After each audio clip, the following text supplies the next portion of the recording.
கவுண்டமணி அவரோட மனைவி சாந்தி இறந்து போனதுக்கு அப்புறமா, மனைவி கழுத்துல கட்டின தாலிய இப்ப கவுண்டமணி என்ன செஞ்சிருக்கா அப்படி தகவல் ஒண்ணு வெளிவந்திருக்குது.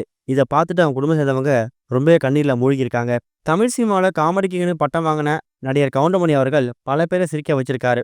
ஆனா இன்னைக்கு சிச்சுவேஷன்ல அவர் சிரிக்க முடியாம ரொம்ப தேம்பி தேம்பி அழுகுற மாதிரி விஷயம் நடந்திருக்குது. குறிப்பா அவரோட ஆசை மனைவியை இழந்து போயிருக்காரு. ரொம்ப நாட்களாவே உடல்நலக்குறைவால பாதிக்கப்பட்டிருக்கக்கூடிய கவுண்டமணி அவரோட மனைவி சாந்தி இப்ப 2 நாளுக்கு முன்னாடி காலமாயிட்டாங்க. அவங்களோட உடல் பெசன்ட் நகர்ல இருக்கக்கூடிய மின் மயானத்துல தகனம் செய்யப்பட்டிருக்குது. இந்த மாதிரி சிச்சுவேஷன்ல வீட்ல இருக்கக்கூடிய பெண்கள் இறந்து போனதுக்கு அப்புறம் அவங்க தாலிய என்ன செய்வாங்க அப்படிங்கிற விஷயம் ஒரு கேள்விக்குறியா இருக்கும். இப்ப உதாரணத்துக்கு கவுண்டமணி அவர்கள் உயிரோட இருக்கும்போதே அவங்களோட மனைவி சாந்தி இப்ப சுமங்கலி பெண்ணா இறந்து போயிருக்காங்க.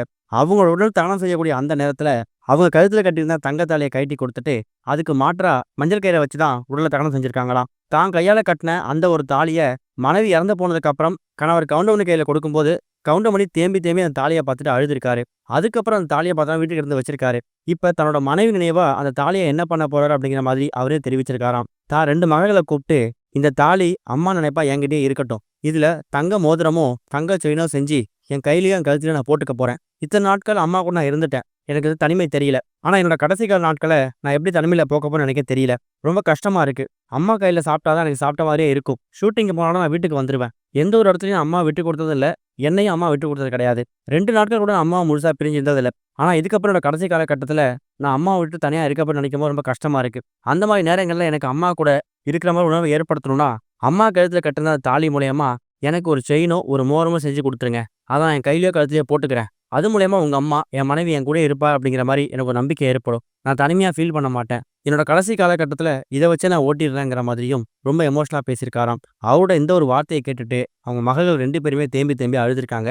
கூடிய சீக்கிரம் அவங்க அப்பா ஆசைப்படியே அம்மாவோட தாலிய அது மாரி ரெடி பண்ணி கவுண்டமணி கிட்ட கொடுக்க போறதாவும் மகள்கள் வந்து வாக்குறுதி குடுத்துருக்காங்களாம். இது ஒரு பக்கம் இருக்க, இப்ப ரீசென்ட்டா கவுண்டமணி அவரோட மனைவி இறந்து போனதுக்காக கே.எஸ். ரவிக்குமார் அவர்கள் இரங்கல் தெரிவிக்க வந்திருந்தாரு. அப்போ அவரு பேசும்போது கவுண்டமணிக்கு அவர் வந்து நெருங்கிய நண்பர் மட்டும் இல்லாம ஒரு உறவினர் அப்படின்னு தெரிய வந்திருக்குதாம். நாட்டாம படத்தோட ஷூட்டிங் அப்ப தான் பொண்ணுக்கு மாப்பிள்ளை பார்க்கறதாவும், உங்க சைடுல ஏதாவது மாப்பிள்ளை தான் சொல்லுங்கிற மாரி என்ட்ட கவுண்டமணி சொன்னாரு.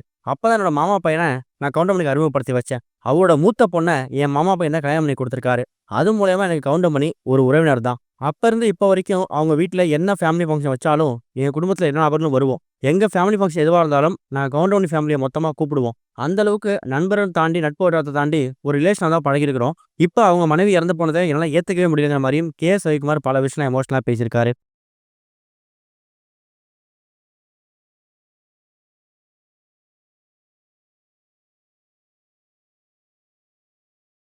இதுவரைக்கும் கனெக்டிங் டிவிக்கு சப்ஸ்கிரைப் பண்ணனா மறக்காம சப்ஸ்கிரைப் பண்ணிக்கங்க.